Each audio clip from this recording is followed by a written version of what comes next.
শীতের দাপটে বিপর্যস্ত জনজীবন, জানুয়ারিতে কয়েকটি শৈত্যপ্রবাহের আভাস, মানুষের ভোগান্তি চরমে।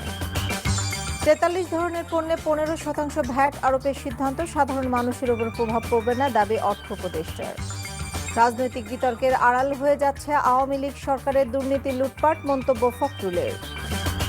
দেশে ভোটার ১২,৩৭,০০,০০০, ২০ জানুয়ারি থেকে তথ্য যাচাই, চূড়ান্ত তালিকা প্রকাশ ২ মার্চ।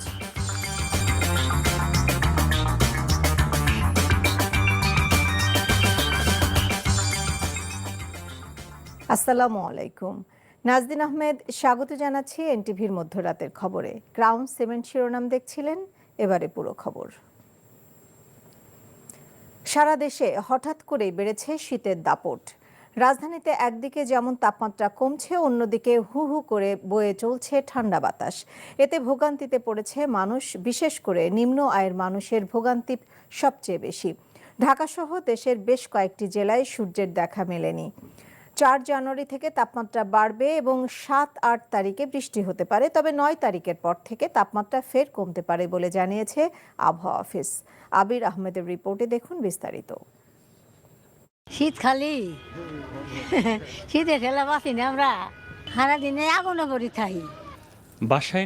বাসায় খালেদা জিয়ার সাথে সেনাপ্রধান জেনারেল ওয়াকারের সাক্ষাৎ, দিলেন শারীরিক অবস্থার খোঁজখবর। পৌষের শীতের ঝাঁকুনিতে কাঁপছে দেশ, আগামী সপ্তাহ থেকে 10 দিন শৈত্যপ্রবাহের শঙ্কা, হাসপাতালগুলোতে রোগীর ভিড়। ৩,১২,৩৬,০৮৩ ভোটারের খসড়া প্রকাশ, চলছে ১৭ বছর বয়সীদেরও তালিকা আনার আলোচনা। রাজনৈতিক বিতর্কে চাপা পড়ছে আওয়ামী লীগের লুটপাট ও দুর্বৃত্তায়ন, বলেছেন মির্জা ফখরুল। বিদ্যুতেই ১ লাখ কোটি টাকা গায়েবের অভিযোগ। দেখছিলেন ক্রাউন সিমেন্ট সংবাদ শিরোনাম, এবার বিস্তারিত।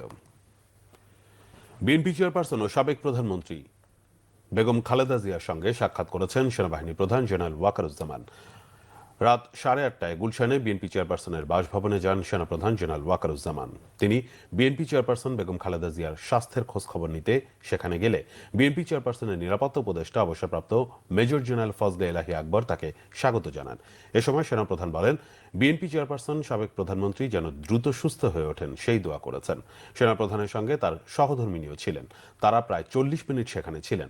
সেনাপ্রধানের সাক্ষাতের সময় অবসরপ্রাপ্ত মেজর জেনারেল ফজলে এলাহি আকবর সেখানে উপস্থিত ছিলেন।